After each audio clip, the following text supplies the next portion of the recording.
Ayan mga kabatang, andito tayo ngayon sa SM North. Actually, galing pa kami ng Batangas. Pumunta lang na kami dito.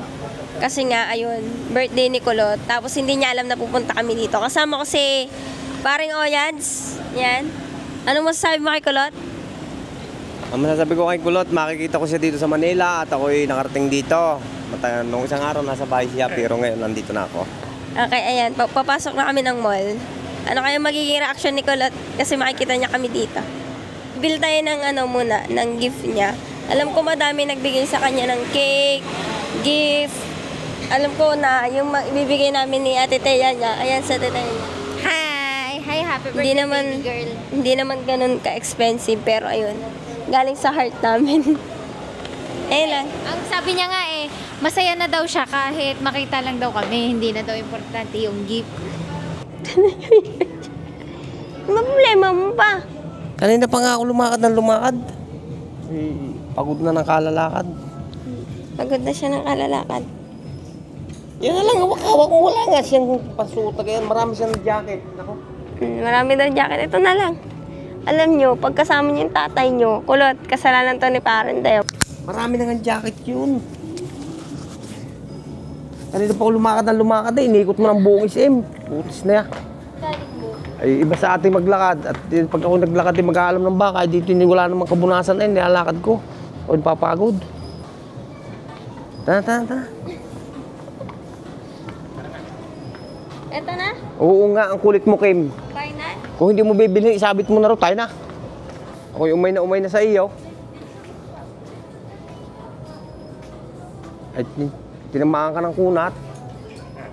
Ay, ako'y ngalay na kalalakad. Bilisan mo na, tinamaan ka ng kunat. Ay, putang. Siya. Para babain mo ko diya yan ay paahon. Sira ulo ka. Utoy, idikit mo ang paa mo, may pangkamot. Ayan Ayan dikit mo. Oo nga, ayan kita mo may brass. Ayan sa gilid. Ay kasi ari kay Kulot. Hindi naman napasok, lagay ng binalot. Puta. Kim, lahat na hinipo mo. Kung ako magtitinda na ako, pihong may sapak sa akin. Yan, pwede yan, lagay ng binalot. Anong ibig sabihin na rin? Wala akong pambayad din, Utoy. Patanga-tanga ka. Malapit na rin.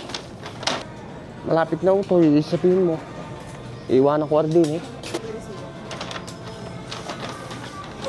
Ayan, nandito na yung gift natin kay Kulot. Ngayon, puntahan na natin si Kulot. Ang hirap po kasama ni Parendayo. Pinapila ko sa counter kasi may kukunin ako. Galit na galit kasi ang tagal ko. Anong sabi sa'yo nung Nahanapan ako ng card. Wala man ako card. Card daw yan. Dapat daw siya ng card. Tinatanong lang naman kung may extra na paper bag. Kulot, kung ano man yung gift ko sa'yo, pagpasensyahan mo na kasi biglaan lang to. Tapos, hindi ko na prepared talaga yung gift ko sa'yo. Kasi alam mo naman, walang mall sa Batangas. Walang ganitong kalaking mall. Meron mang mall sa atin. Alam mo na yung mga laman ng mga nandun. Pasensya ka na. I-arrange ka na yan ng iyong ata. Hi! Birthday to you! Ay kami hong dalawa ni Kulot, sa totoo lamang ay hindi ho kami madrama niyan. Ay tamang harutan lamang ho at tsaka ho gaslawan. Sasamantalahin ko na tong pagkakataon na to para sabihin ko sa'yo lahat ng gusto kong sabihin. Una-una sa lahat, happy birthday. Mabuhay ka hanggat gusto mo. Ayan, proud ako sa'yo at proud kaming lahat na nagmamahal sa'yo. Nasa murang edad mo pa lamang, talagang madami ka nang nagawa. Dati, pinapangarap mo lang yung mga bagay na to. Ngayon, masaya kami na nakikita namin na unti-unti mo na yung naaabot yung mga bagay na yun. Ako bilang ate mo at yung mga tao nagmamahal sa'yo ay sobrang proud kung nasan ka man ngayon. Hindi man tayo palagi nagpapangita at hindi man kita palagi nasasamahan sa Maynila, ay sa purong totoo ay si Ate Batang ay marami lang ang ginagawa.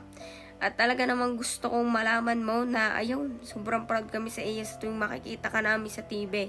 Hindi lang ako ang nagpapahatid ng happy birthday sa iyo, kundi lahat ng tao nagmamahal sa iyo. Sobrang proud ako sa iyo kasi ayan, sa munting edad mo pa lamang, talaga namang naabot mo na yung mga pangarap mo. Bay, ano masasabi mo sa mga nabat sa happy birthday? Ang dami nga eh. Nung pumunta ako sa Showtime, nagulat ako kasi buong Showtime alam nila na birthday ko. Masaya ka naman, masaya ka naman. Siyempre. Dapat di ko sasabihin na pupunta kami. Bakit naman? Eh, kasi nga surprise. Surprise pa rin naman ako ah. Nakita ko na yung mukha mo. Ganda-ganda naman ang birthday girl. Ayan, dinanan lang namin talaga si Kulot dito sa mall. Tapos, nagkayayaan, kumain. Alam nyo, ganitong selebrasyon lang, masaya na kaming lahat. Gustuhin nga naman ho namin na doon ho kami mag-celebrate sa Batangas.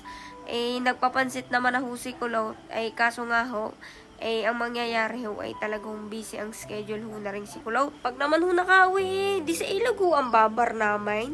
Ay, dere ho, kami ho kumain na din eh. Ay, meron hong ginawa si Kulot na cake. Iyan ho. Tapos ayun ho ang kanyang mama, si Tita Babes. Kapatid ho ng aking tatay, ang mama ho ni Kulot sa mga hindi ho nakakaalam. Ayan ho, may sabaw at ayun po si tatay ni Kulot. Pagkatapos nga po namin kumain, ay kami ho nagpaalam na at malayo po ho ang Batangas. Salamat tita at kami ay nabusog. Alam ko, hindi ko palagi nasasabi kung gaano kita ka-love. Pero ayan, mahal na mahal ka namin. At palagi akong proud sa'yo. Palagi lang ako nandito nakatingin sa lahat ng ginagawa mo, nakasuporta sa lahat ng bagay na gagawin mo. I love you at happy birthday.